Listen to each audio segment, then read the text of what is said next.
Dokotela uyaphila? Hayi siyaphila Siyaphila kakhulu dokotela. Cha, angeke ngikuphe ithuba nje ukuba bengelele abantu bese siyaqhubekana nevideo yethu. Hawu siyabingelela mkhulu oPhongolo, siyabingelela eCape Town, siyabingelela ke eSouth Africa yonke mkhulu. Singakafiki ke emazweni esingawazi. Siyabonga kahle. Dokotela, abantu bayayithanda indlela oba explailela ngayo izinto.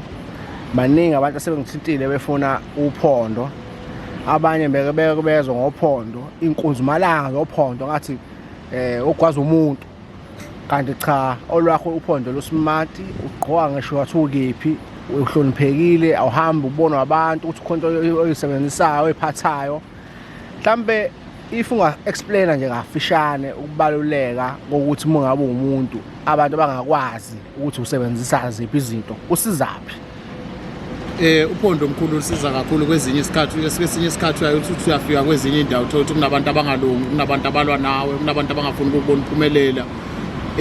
Yonke leyo nto kwesinye isikhathi uthola ukuthi uma uthi ufika endaweni awuthandeki, uma uphethe uphondo sophethe ungcike ehlala. Sasho ukuthi mina uma ngabe umuntu engibona angangiboni acabanga imithi, kungisiza ngani lento leyo ukuthi ngisebenzise umuthi kodwa futhi uma ngibona ngibe kahle nje. Phela dokotela, abantu banamhlanje bafundile, wonke umuntu namhlanje ufundile, akekho umuntu ophatha umuthi ufundile mkhulu. Wonke umuntu akasawuphatha umuthi kodwa siyabageza usuku nosuku.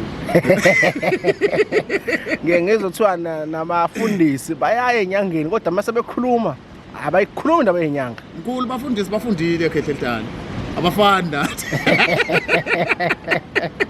Abafuni ukubonakala ukuthi baphathe imithi dokotela, kodwa ke bayiphathe impela, bafika siyabasiza usuku nosuku, including abaphathe emisebenzini. So akafuni umuntu ukubonakala ukuthi akekho right, naye uyaya la kuyiwa khona. So kahle ke uphondo lu perfect ngoba umuntu mengabe egqokile akabonwa abanye abantu. Mkhulu uma ufake uphondo phela uphethe ungcingo ngoba ufika ufake nangaphakathi evestini ungabonakali, ubese uyabuya uyayigqokela kahle, uba muhle uzifakele ngisho nejacket. Kodwa amandla asafana, amandla asasizingeni eliphezulu. Amandla phela mkhulu ephondo afana nezinto eziningi ekhehledala. Iphondo futhi lingeke lashintsha, lohlezi lilona futhi the way lakhiwe ngakhona. Ngeke ngayikhuluma lo daba mkhulu wami, ngathi uphondo mkhulu lufanana ncamashi nomuntu othenga ugologo, asimthengisela ibhodlela kodwa simthengisela lento engaphakathi. Mhlambe ke briefly umuntu onjani odingayo, angisho mina umuntu odinga ngoba nakhe nemali eliafforda. Ngiyazi ukuthi alibiza kakhulu, as much as linamandla kodwa libiza kakhulu, li-affordable. Kodwa ke umuntu ngampela umuntu odingayo.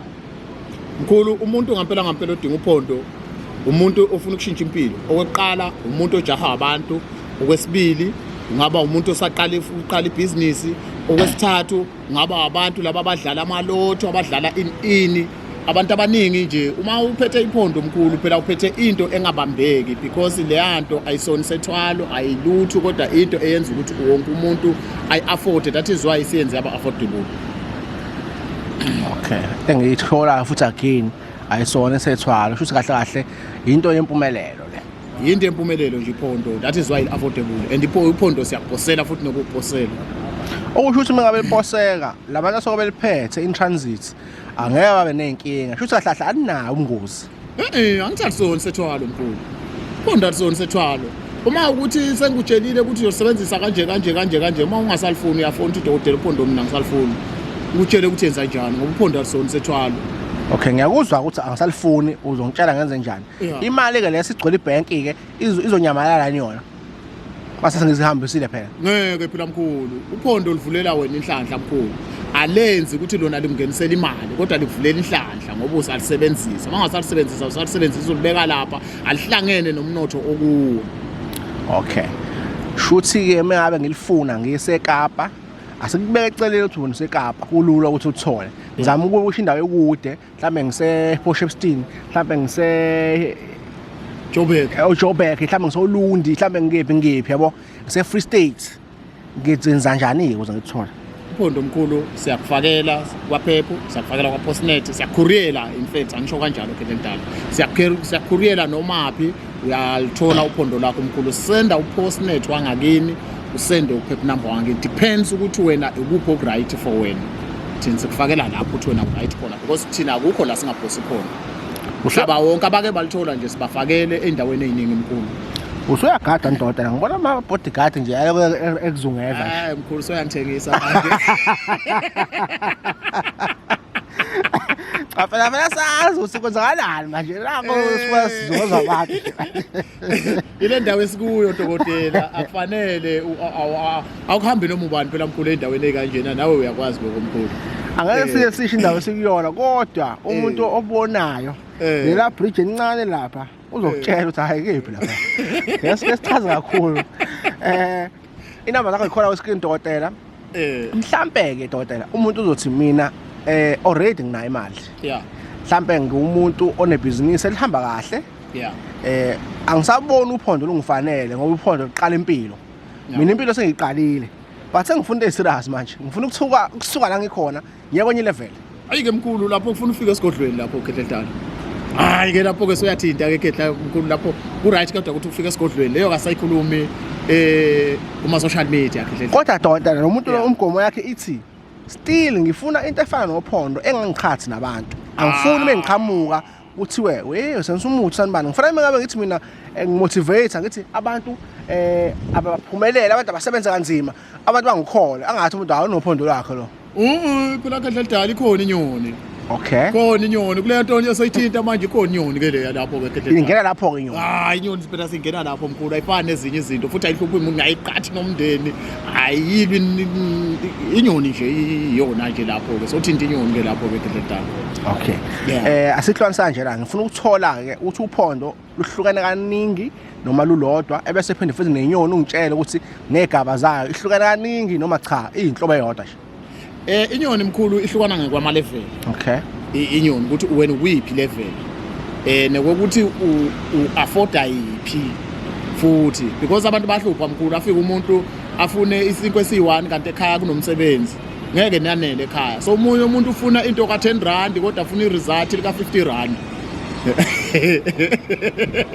ngozwa kahle ebese uphondo lona ke ayiphondo nje limile la lime khona nje mkhulu lutho 2.5 kana siyakusendela siyakufakela noma phi kodwa ke alishintshe uphondo okushintshayo ukuthi wena ufuna ukusebenzisa kuphi because ngeke mkhulu iphondo lezitha libe iphondo lemali okay uma ukuthi ujaha abantu nje wena into oyidingayo udinga iprotection sinikeza iprotection angeke shaywa sana yokusekho mkhulu angithi namanje nawe maye soyangithengisa la uthi ubona ini mkhulu hayi phela mina abantu ofana ngabuzela bayakho ngibuza ngqo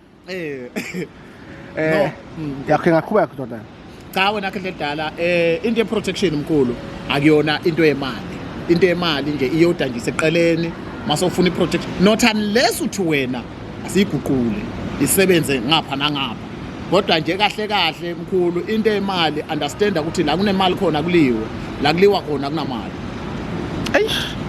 ngiyakuzwa sengicabanga into eziningi la kuliwa khona kodwa ke sizodlula lapho uthi omunye ku comment section le nyoni lena uma kwenzeka ifa kwenzakalani ngomcebo wami inyoni mkhulu ayuphazamisa umcebo because isebenza nedlozi okay abaningi ngeke ngibatshele ukuthi inyoni akwenzeki mkhulu kuthiwe namhlanje inyoni isifilile ngangikunikeze yona once yafa le ephilayo automatically le spiritual ifile kodwa it's a level thizeni leyo yabona uma kwenzekile mkhulu wathatha inyoni wathi wathatha nale ephilayo leyo it's a symbol ukuthi the day nakuxabana nale engabonakala automatically le ephilayo iyafa okay ebese kufanele abuye umuntu asondele kuwena umlungisele kahle siqala phansi mkhulu hayi ngibuza nombuzo lo